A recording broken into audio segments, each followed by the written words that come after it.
Hello मेरे प्यारे दोस्तों। आप सभी लोगों का हमारा छोटा सा और प्यारा सा चैनल क्लासिकल टू क्वांटम पे मैं स्वागत करता हूं। मेरा नाम है मंटू शर्मा और आज हम लोग रोटेशनल मोशन का 6 बहुत ही बेहतरीन सवाल करेंगे।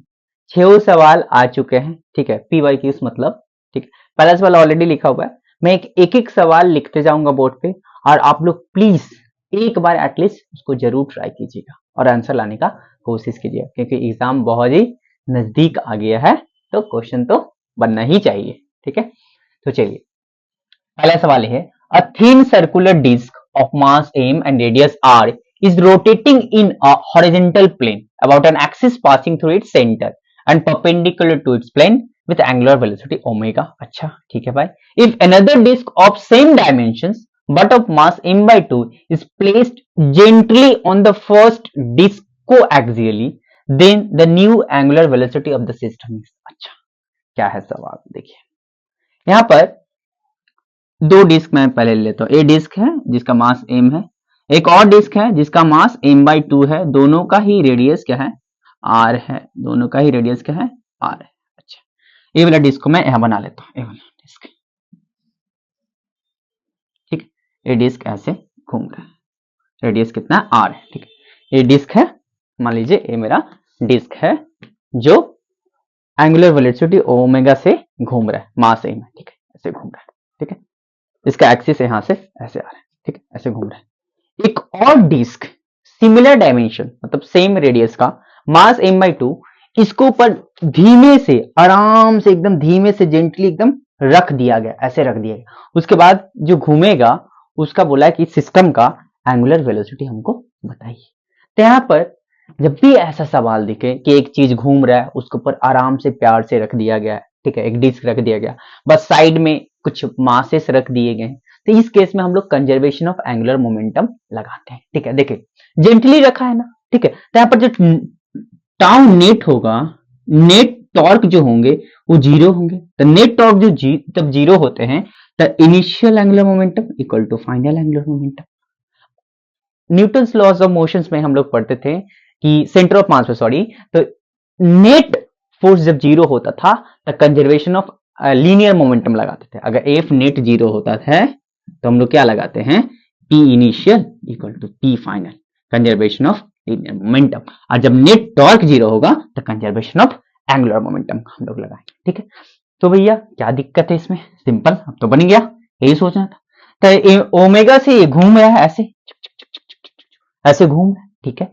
तो इनिशियल एंगुलर मोमेंटम जो होगा वो कितना होगा? आई ओमेगा। पहले एक ही डिस्क था ना, तो एक ही डिस्क का जो मोमेंट ऑफ इनर्शिया होगा वो कितना? Half M R square into omega, initial angular momentum. अब एक और डिस्क इसके ऊपर रख दिया गया है, एक और डिस्क इसके ऊपर मैं ऐसे करके बना देता हूँ, एक छोटा सा डिस्क। यहां से मैं समझा चुका हूं, ठीक है, कि एक डिस्क है ये जो घूम रहा था, इसको और इसके ऊपर एक और डिस्क रख दिया गया। अब दो डिस्क है, दोनों साथ में घूम रहे हैं, ठीक। तो उसका जो फाइनल एंगुलर मोमेंटम होगा भैया, एल फाइनल जो होगा वो कितना होगा? I dash omega dash, I dash omega dash. I dash क्यों? क्योंकि यहाँ पर दो डिस्क आ गए हैं तो दोनों का मुझे मोमेंट ऑफ इनर्शिया को जोड़ना होगा, और दोनों का एक्सिस सेम है। देखिए को एक्सियली रखा है, दोनों का एक्सिस सेम है, तो दोनों का मोमेंट ऑफ इनर्शिया मैं सिंपली क्या कर दूंगा? ऐड कर दूंगा, ठीक है। तो मोमेंट आई डैश मैं पहले फाइंड कर लेता हूं। आई डैश जो मेरा आएगा half M R square, moment of inertia of the disc of mass having M, plus half M by two, radius तो आ रही है आर का स्क्वायर। तो ये आई डैश मिला मुझे, ये क्या मिला? आई डैश मिला। समझ आया पक्का? अरे भैया मोमेंट ऑफ इनर्शिया जो है एक स्केलर क्वांटिटी है और दोनों डिस्क जो हैं दोनों का एक्सिस सेम है, तो मोमेंट ऑफ इनर्शिया तो half M R square plus half M R square, इसका मास जस्ट m/2 होगा सेकेंड वाला डिस्क का, और दोनों का एंगुलर मोमेंटम को मैं क्या कर दूंगा? सेम कर दूंगा, ठीक है। तो इस तरह मिटा दूं क्या भैया? चलिए इस तरह मिटा देता हूं, देखते हैं ओमेगा डैश कितना आता है, कितना से घूमता है वो। तो L initial equal to L final कर दे। एल इनिशियल कितना? Half M R square into omega equal to L final I dash. I dash कितना? Half M R square plus half into half, A half है ना, A वाला half, M R square into omega dash, ठीक है, omega dash है। अच्छा भैया, इतना बड़ा सवाल लिखा था सिंपल सा। यहाँ से हाफ एम आर स्क्वायर बीच बाहर खींच लेते हैं, खींचिए बाहर, हाफ एम आर स्क्वायर बाहर खींचेंगे, बचेगा क्या, 1+1/2 omega dash, half M R square cancel, omega equal to, यहाँ पर एलसीएम 2 आएगा तो 3/2 ओमेगा डैश। अब मुझे ओमेगा डैश चाहिए, 2 इधर आ जाएगा, 3 नीचे आ जाएगा, तो ओमेगा डैश कितना आ जाएगा, 2/3 ओमेगा। एंगुलर वेलोसिटी जो होगा कितना, 2/3 ओमेगा, ऑप्शन डी आ रहा है, 2/3 ओमेगा। आया पक्का, ठीक है। दूसरा सवाल मैं लिखता हूं, उसको ट्राई कीजिए, ठीक। इस कंजर्वेशन ऑफ एंगुलर मोमेंटम करना, इसको मिटा दें।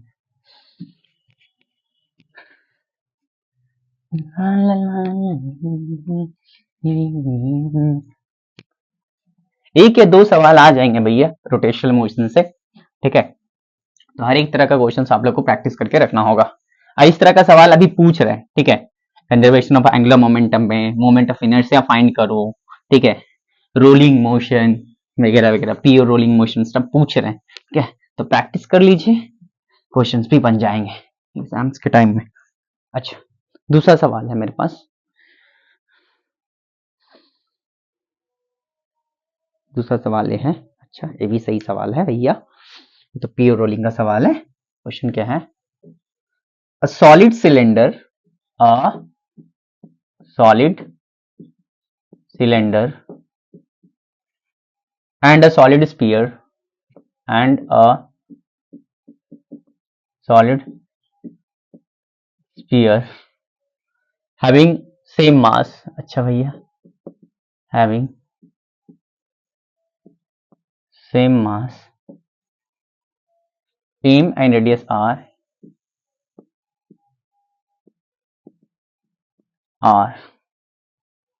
roll down the same inclined plane, अच्छा, roll down the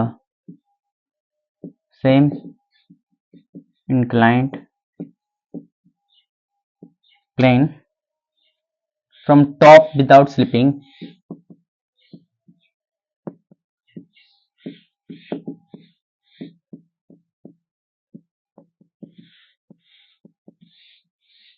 without slipping, they start from rest,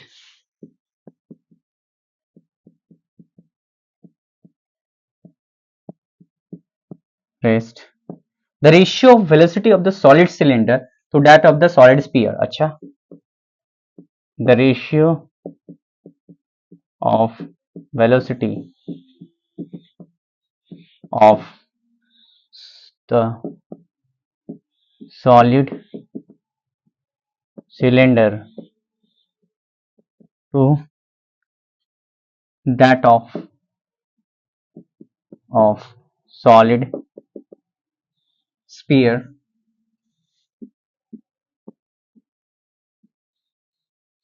with which they reach the ground, with which they reach the ground, the ground will be, ये JEE means 2022 का सवाल है, 25 जुलाई morning shift, option में दे रहा हूं, option A है √5/3, option B है √4/, option C है √3/5, ऑप्शन डी है √14/। ये रोलिंग ऑन इंक्लाइन प्लेन का सवाल पूछ लिया है, कैसे बनेगा देखते हैं, एक इंक्लाइन प्लेन बना लेते हैं, ठीक है, एक और इंक्लाइन प्लेन बना लेते हैं, ठीक है।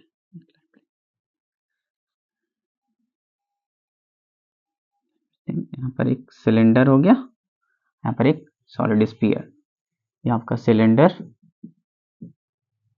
ये आपका सॉलिड स्फीयर,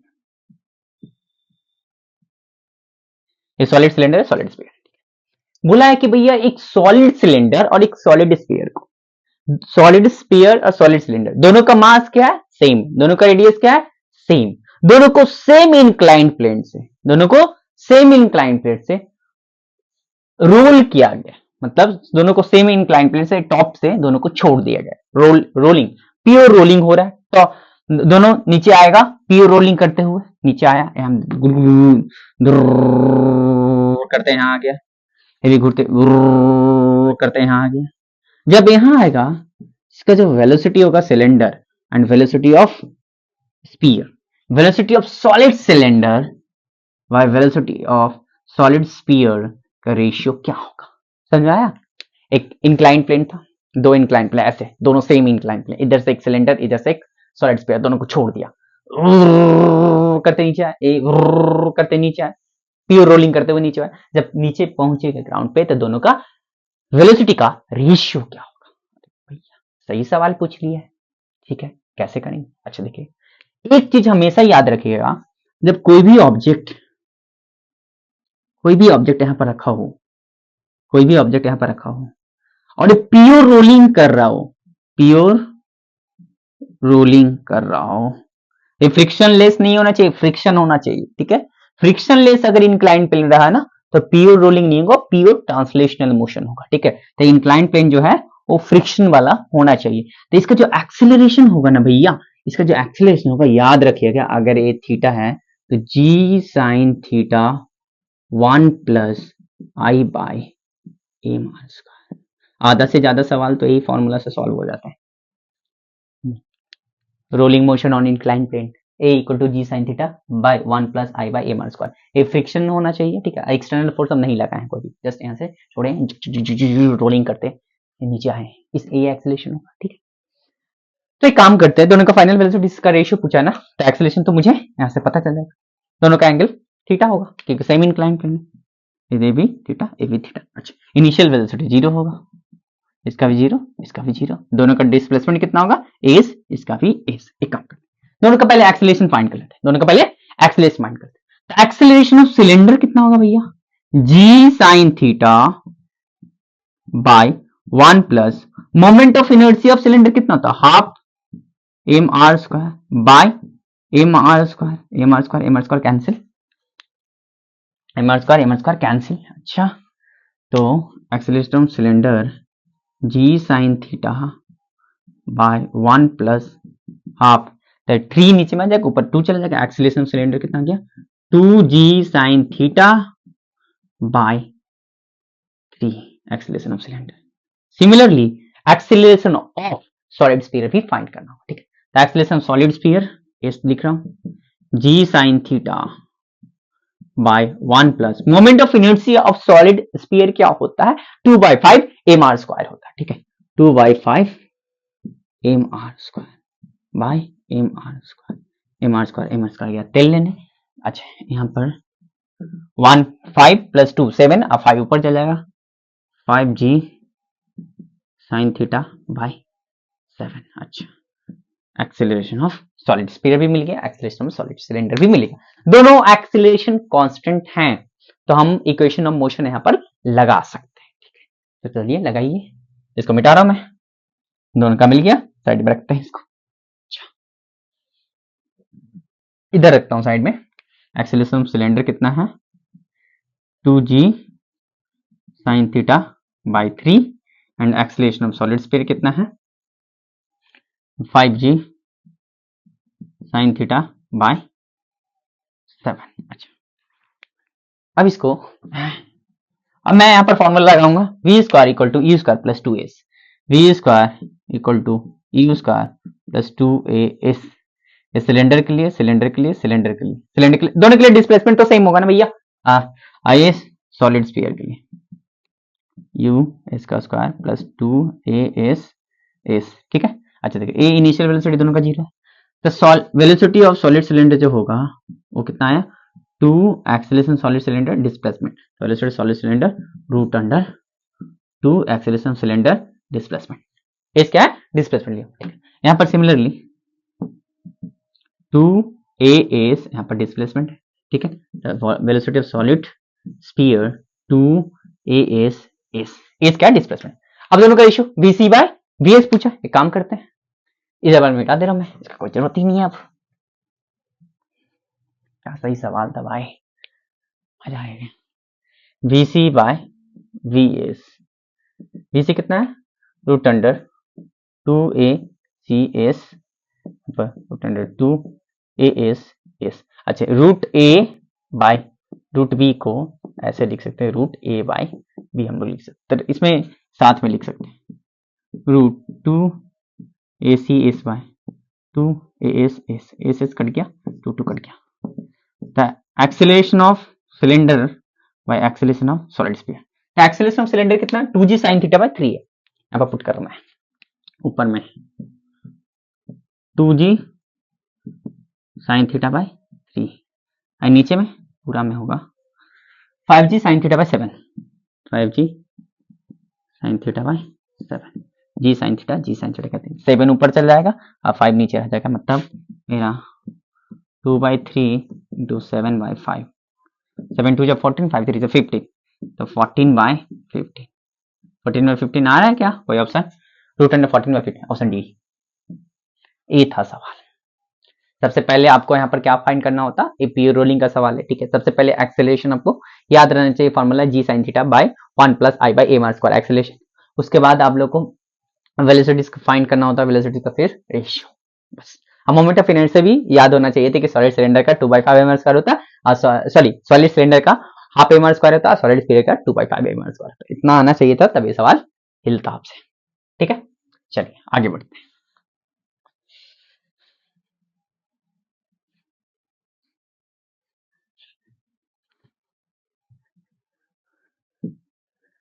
कुछ तो लोग कहेंगे, लोगों का काम है कहना, अगले सवाल में हम तो बढ़ेंगे, मेरा काम है पढ़ाना।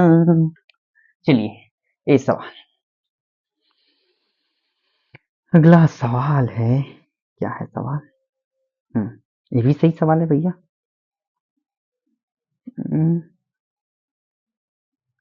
चलिए एक छोटा सा ले लेता हूँ, ठीक है। जेईई मेंस 2021 में आता था, ही छोटा सा सवाल है, ठीक है। A body rolls down an inclined plane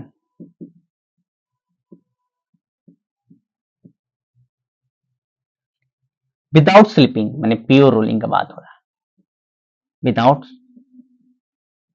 slipping. अच्छा, the kinetic energy of rotation, the kinetic energy of rotation is 50% of its translational kinetic energy।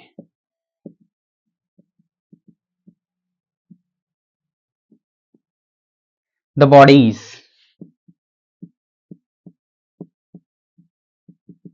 ये जेईई मेंस 2021 का सवाल है। ऑप्शन ए है सॉलिड स्फीयर, ऑप्शन बी है solid cylinder, option C है hollow cylinder,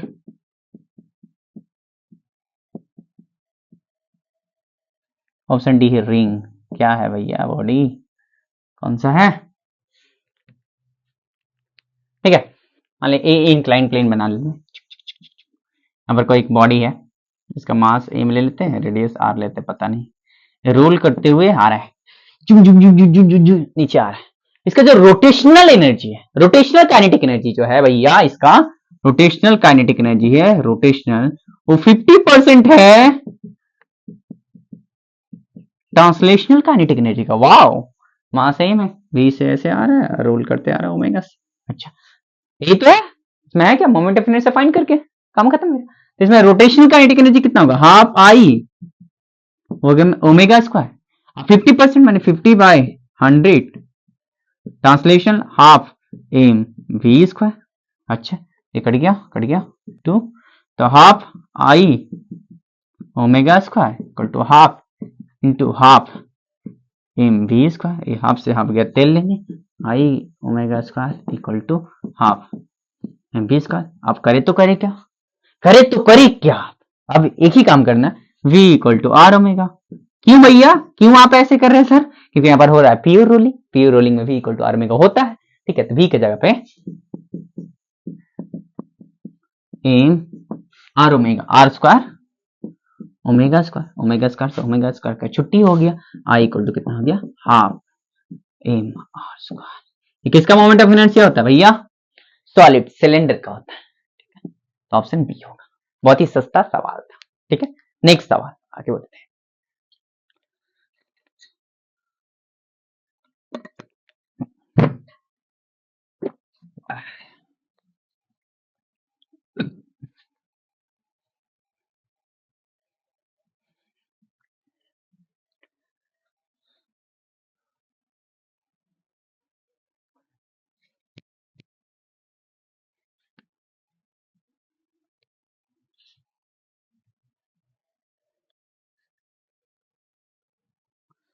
एक काम करते हैं, नेक्स्ट सवाल है आपका क्या है, एक और सवाल चलो गया, यस ये वाला हो गया, ये वाला ठीक है, ये भी सही है। A thin circular ring of mass m and radius r is rotating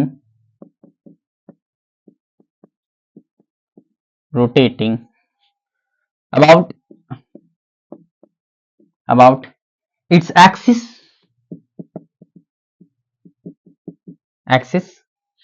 with an angular speed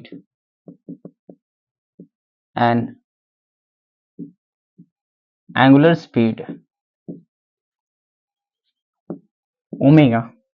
Two particles having mass m each. Two particles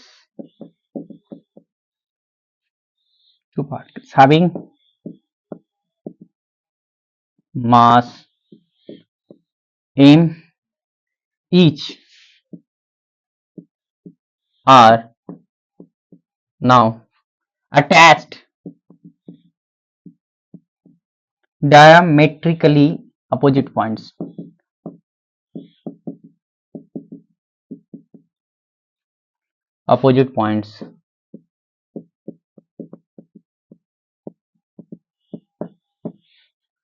The angular speed of the ring will become the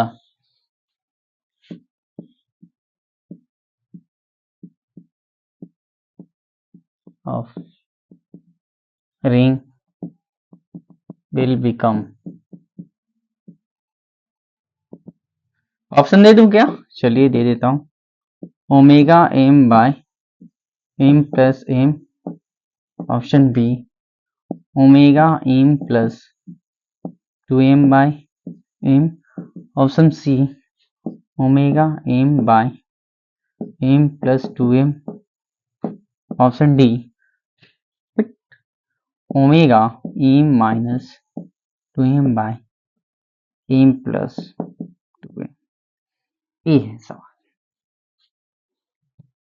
एक ring है, ठीक है, जिसका mass same है, radius small are है, वो rotate कर रहा है, चलिए एक बना लेते हैं, रिंग बना लेते हैं, ठीक है, ऐसे रोटेट कर, ओमेगा से रोटेट कर, इसका मास कितना m, रेडियस कितना स्मॉल आर, ठीक है। दो पार्टिकल्स इसका सपोज कर लीजिए, मान लीजिए ये मेरे रिंग है, ऐसे घूम रहे हैं, ऐसे, इसका डायमीटर ऐसे वैसे कैसे भी ले ली, तो इसका डायमीटर, इसका मैं ऐसे डायमीटर पकड़ लिया ऐसे, यहाँ पर छोटा छोटा मास एम, दो पार्टिकल, एक यहाँ पे ला के रख दिया, एक इसका जस्ट अपोजिट में यहाँ पे आके रख दिया, जस्ट ला के आराम से रख दिया। तो उसके बाद बोला कि अब इसका घूमने का एंगुलर स्पीड कितना होगा, एंगुलर गति, एंगुलर स्पीड कितना होगा भाई। तो भैया पहला सवाल जो हम लोग किए थे कंजर्वेशन ऑफ एंगुलर मोमेंटम, एक डिस्क ला के रखा था, यहाँ पर डायमीटर के अपोजिट में साइड में छोटा छोटा मास ला के रख देंगे, तो यहाँ पर भी क्या करेंगे, कंजर्वेशन ऑफ एंगुलर मोमेंटम ही लगाएंगे भैया, क्योंकि नेट टॉर्क मेरा कितना है, 0 है, तो कंजर्वेशन ऑफ एंगुलर मोमेंटम। तो मान लीजिए ए डायमीटर मैंने ऐसे मान लिया, यहाँ पर एक छोटा सा नन्हा सा पार्टिकल एम रख दिया, यहाँ पर छोटा सा नन्हा सा एक एम रख दिया गया, ठीक है। अच्छा, इस एक्सिस के अबाउट घूम रहा है, ए डिस्क है, ये एक्सिस है, एक यहाँ पर एक यहाँ पर ऐसे घूम रहा है, ठीक है। तो इनिशियल एंगुलर मोमेंटम सिर्फ और सिर्फ आई ओमेगा हाफ रिंग है ना भैया, रिंग का moment of inertia M R square होता है, M small R square omega, M small R square omega, ठीक है। अच्छा, तो इनिशियल एंगुलर मोमेंटम हो गया। फाइनल एंगुलर मोमेंटम जो होगा वो क्या होगा, आई डैश ओमेगा डैश। तो मोमेंट ऑफ इनर्शिया जो होंगे रिंग का भी लेना होगा और दोनों छोटा छोटा जो पार्टिकल है उसका भी लेना होगा। तो ये छोटा सा जो पार्टिकल है इस एक्सिस से कितना दूरी पे है, स्मॉल आर, और ये छोटा सा जो पार्टिकल है इस एक्सिस से कितना दूरी पे है, स्मॉल आर। तो इसका मोमेंट ऑफ इनर्शिया जो होगा इस छोटा सा पार्टिकल का एम आर स्क्वायर, इसका भी कितना होगा एम आर स्क्वायर, इस एक्सिस के अबाउट होगा ना भैया। अरे भैया ए एक्सिस है मेरा, ए एक्सिस है, यहाँ से आर दूर है और यहाँ से आर दूर है, तो मोमेंट ऑफ इनर्शिया कितना होता है, I equal to M R square ही होता है ना, तो मास एम है, डिस्टेंस कितना R, M R square, I इसका कितना होता है, क्या कैपिटल एम आर स्क्वायर। तो आई डैश जो होगा मेरा moment of inertia of ring M R square plus इसका एम स्क्वायर प्लस इसका एम स्क्वायर, मैंने 2 M R square into omega dash, दोनों को क्या कर देंगे, इक्वल कर देंगे, काम खत्म।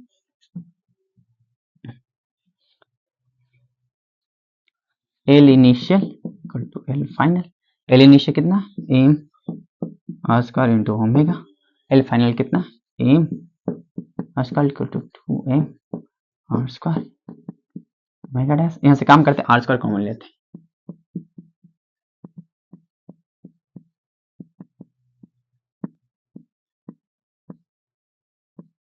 ओमेगा डैश जो होगा M omega by M plus 2m, ऐसा कुछ है ऑप्शन में, M omega by M plus 2m, M plus 2m तो सिर्फ ये तो होगा नहीं, बी तो होगा नहीं, एम प्लस 2m, हाँ ए है, ऑप्शन सी है, M omega M plus 2m, option C. आ गया, अगले सवाल की तरफ हम बढ़ते हैं। बहुत ही सस्ता सवाल था, सस्ता था मतलब पता होना चाहिए तब ये सस्ता होगा, ठीक है, ऐसे नहीं सस्ता होगा। रोटेशनल मोशन है, हल्के में थोड़ी नहीं लेना इसको।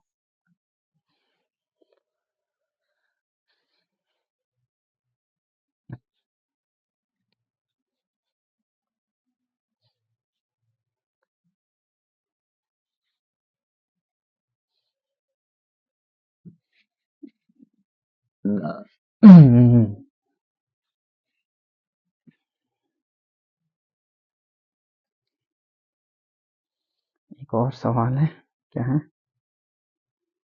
ये सवाल, कहाँ चले गए, ये हो गया, this is done, this also done, done done, ये भी हो गया, ये एक और सवाल है, चलिए 2 और सवाल, क्या है ये, moment of inertia, mass per unit area of a circular disc, mass per unit area of a circular disc of radius a depends on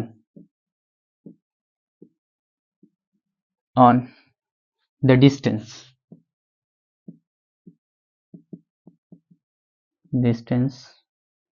r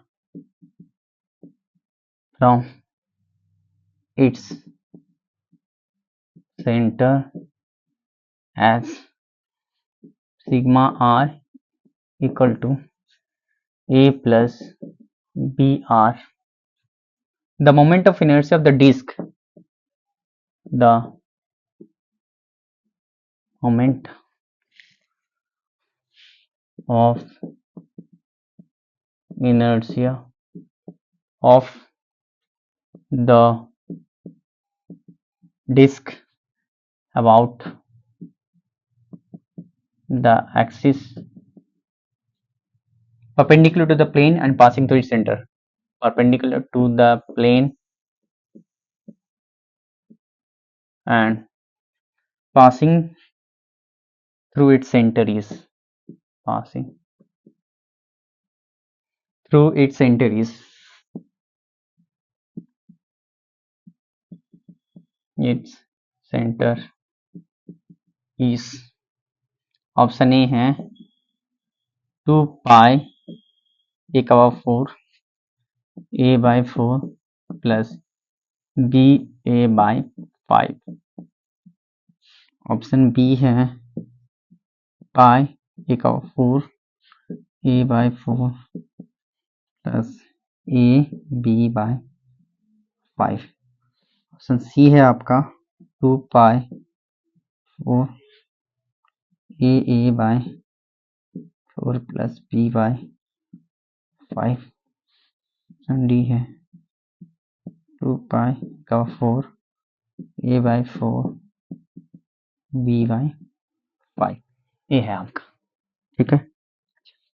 क्या बोला है, एक मास पर यूनिट एरिया दिया हुआ है, मास पर यूनिट एरिया माने sigma जो दिया है वो कितना दिया है, A plus B R. Sigma को ही क्या लिखते हैं, D M by D A, mass per unit area, D M by D A M by A, mass per unit area आपका दिया। The moment of inertia of the disc, disc का generally जो normal uniform mass का, जो uniform mass वाला जो disc रहता है उसका जो मोमेंट ऑफ इनर्शिया होता है हाफ एम आर स्क्वायर होता है। लेकिन यहाँ पर तो मास तो यूनिफॉर्म नहीं है ना, क्या होता है, नॉन यूनिफॉर्म मास है, ठीक है। ये डिस्क है, इसका ये एक्सिस है, ठीक है, ये डिस्क है, ठीक है। इसका सेंटर से ऐसे एक्सिस पास कर रहा है, इसके अबाउट इसका मोमेंट ऑफ इनर्शिया पूछा है, ठीक है। तो अगर ये यूनिफॉर्म मास रहता तो हाफ एम आर स्क्वायर हो जाता, ठीक है। फिर भी उसको इंटीग्रेट करके लाते थे हम लोग, ठीक है। तो यहाँ पर भी इंटीग्रेशन तो लगेगा, लेकिन कैसे करेंगे इसको, देखिए। छोटा सा मोमेंट ऑफ इनर्शिया जो होता है डी आई क्या होता है, डी एम आर स्क्वायर, ठीक है। छोटा सा मास, पॉइंट मास की वजह से जो मोमेंट ऑफ इनर्शिया होता है D I D M R square, छोटा सा मास डी एम की वजह से, ठीक है। अच्छा, क्या करते हैं, यहां से आर डिस्टेंस दूर जाते, पतला सा स्ट्रिप काटते, रिंग काट लेते, पतला सा रिंग काट लेते, ठीक है। रिंग काट लिए, छोटा सा रिंग काट लिए, एलिमेंटल रिंग ऐसे,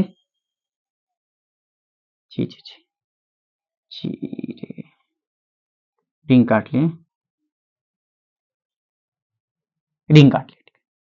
इसका मास कितना होगा, इसका मास डीएम है, इसका थिकनेस, ये वाला थिकनेस जो है डी आर है, यहां से इसका रेडियस आर है। अच्छा, तो इस रिंग के वजह से, इस एलिमेंटल रिंग के वजह से जो मोमेंट ऑफ इनर्शिया होगा इस एक्सिस के बाद छोटा सा होगा, डी आई वो कितना होगा, dm R square, D I equal to DM R square, क्योंकि moment of inertia of ring क्या होता है, एम आर स्क्वायर। तो यहाँ पर मास कितना, डीएम, रेडियस कितना, आर स्क्वायर। यहाँ पर डी आई छोटा सा, मोमेंट ऑफ इनर्शिया कितना होगा, D I equal to DM R square होगा, ठीक है।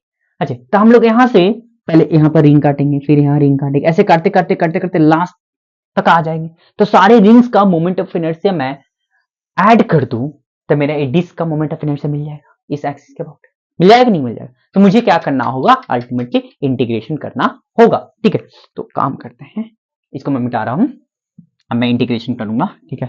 तो D I equal to D M R square, अगर आई चाहिए तो इंटीग्रेशन ऑफ डी आई करना होगा, तो आई इक्वल टू इंटीग्रेशन मैंने डी एम आर स्क्वायर करना होगा। अच्छा भैया, क्या आर को डीएम के रिस्पेक्ट में इंटीग्रेट कर पाएंगे, कभी नहीं कर पाएंगे। तो एक काम करते हैं, ये तो दिया हुआ है ना कुछ सिग्मा, तो डीएम इक्वल टू लिख सकते हैं सिग्मा डी, अरे भैया sigma equal to D M by D, sigma का वैल्यू ए है तो DM equal to sigma D. अच्छा, डी हमको फाइंड करना होगा, इस छोटा सा मास।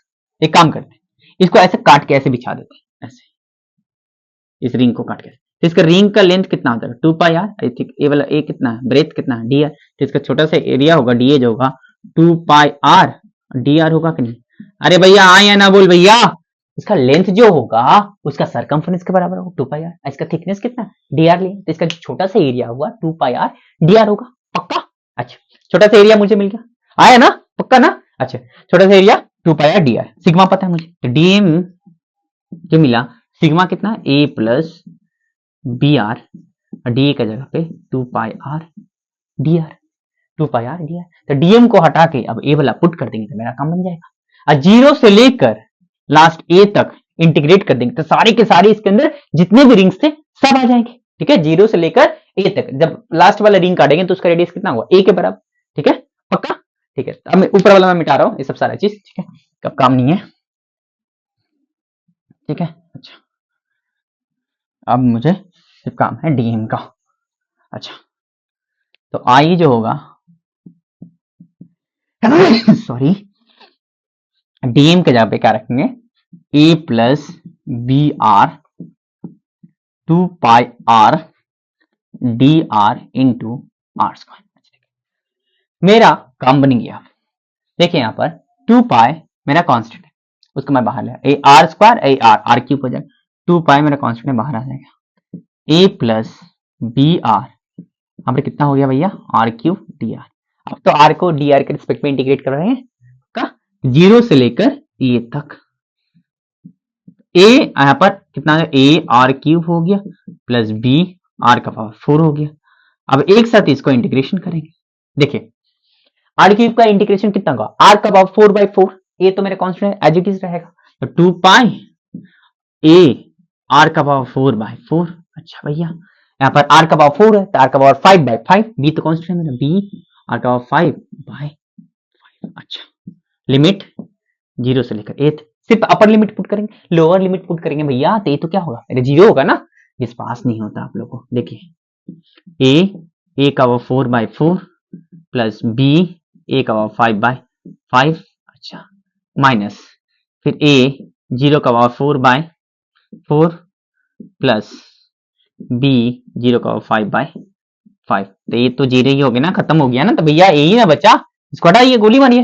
2 पाई ए का पावर 4/4 प्लस बी ए का पावर 5/5। अच्छा, इधर से जो मेरा निकला इसको मिटा देता हूं। ठीक है, आई जो आया वो कितना आया, 2 पाई ए का पावर 4 कॉमन खींच ले, ए का पावर 4 कॉमन आ गया।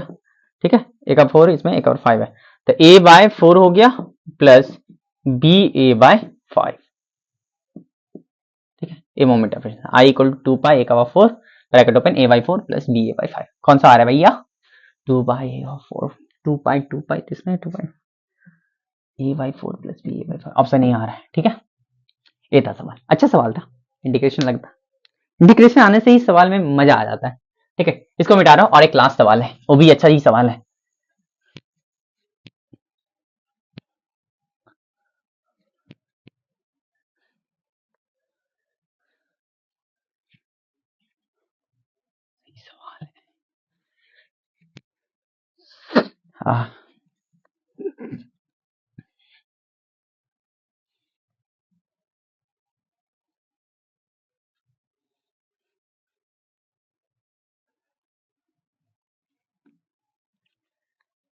लास्ट सवाल है, क्या है सवाल देख लेते हैं।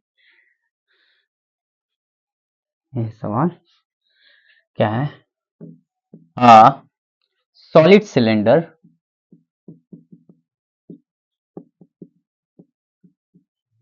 of mass m is wrapped with an inextensible light string. An inextensible light string and is placed on a rough inclined plane.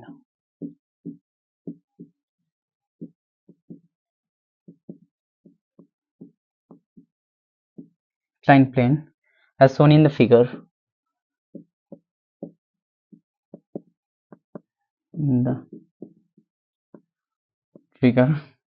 The frictional force acting between the cylinder, the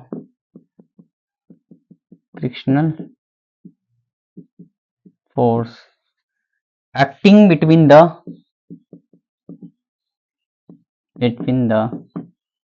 cylinder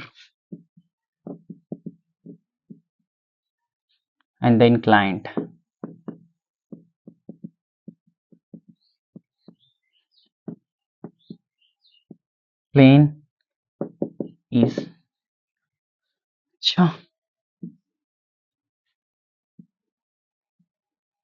ये है, ऐसे है इस, okay एक minute,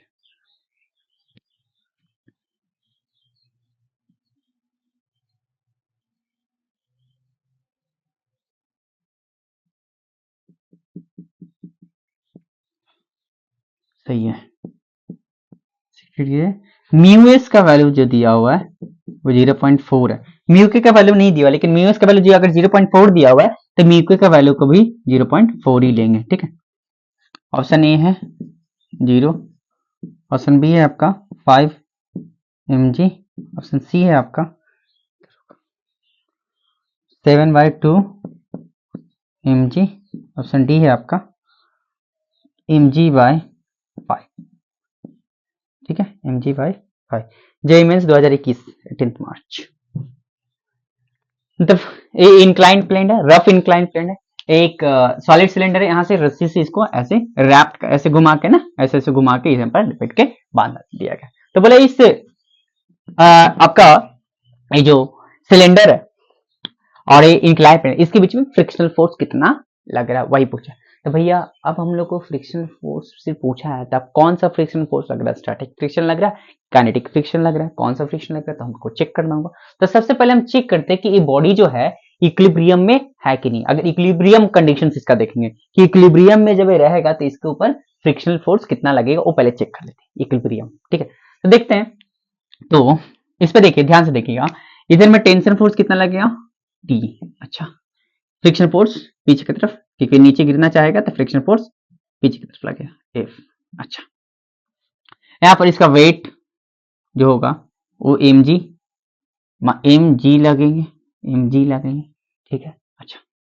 तो इसके दो component होता है, ठीक है, एक पता है ना भैया, इधर होते हैं एम जी कॉस 60 और इधर होते हैं एम जी साइन 60, इधर में क्या होता है नॉर्मल, यही होता है ना भैया। फिर से एक बार बता दूं क्या, चलिए बता देता हूँ।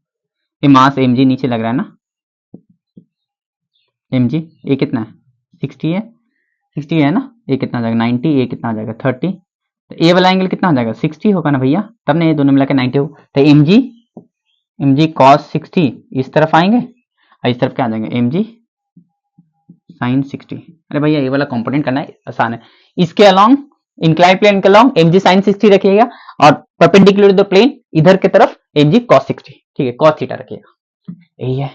अब इसको सबसे पहले देखते हैं ट्रांसलेशनल इक्विलिब्रियम। तो ट्रांसलेशनल इक्विलिब्रियम में नेट फोर्स जीरो करेंगे, ट्रांसलेशनल इक्विलिब्रियम, और हमको रोटेशनल इक्विलिब्रियम भी देखना पड़ेगा, ठीक है, दोनों देखना पड़ेगा ना भैया, क्योंकि ये रिजिड बॉडी, पॉइंट मास तो है नहीं।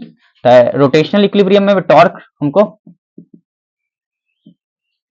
स्पेलिंग वगैरह अगर गलत हो तो माफ कर दीजिएगा, हम इंग्लिश में थोड़ा कमजोर है। रोटेशनल इक्विलिब्रियम और ट्रांसलेशनल इक्विलिब्रियम। तो ट्रांसलेशनल इक्विलिब्रियम में देखिए, ध्यान दीजिए, ए वाला फोर्स, ठीक है, एक इधर है एक इधर है,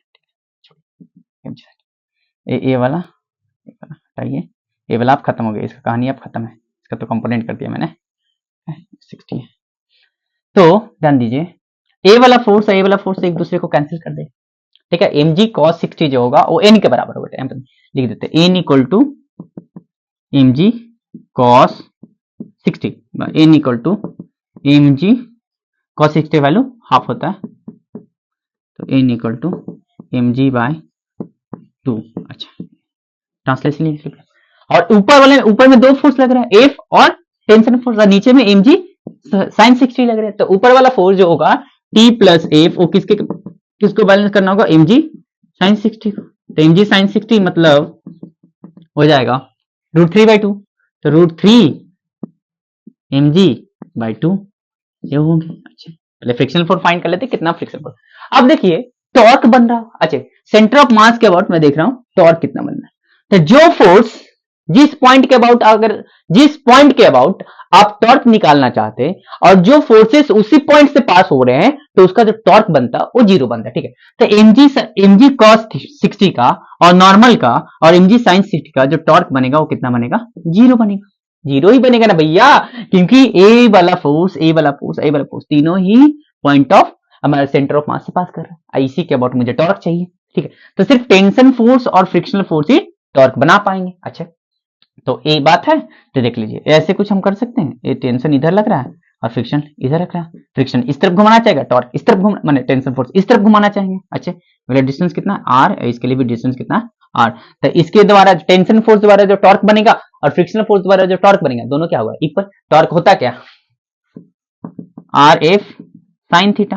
theta is the angle between R and F. तो ए हो गया आर, ए हो गया ए टी, तो दोनों ए 90, ए भी 90। तो सिंपल टॉर्क जो क्या होगा, आर इंटू एफ होगा, आर इंटू एफ।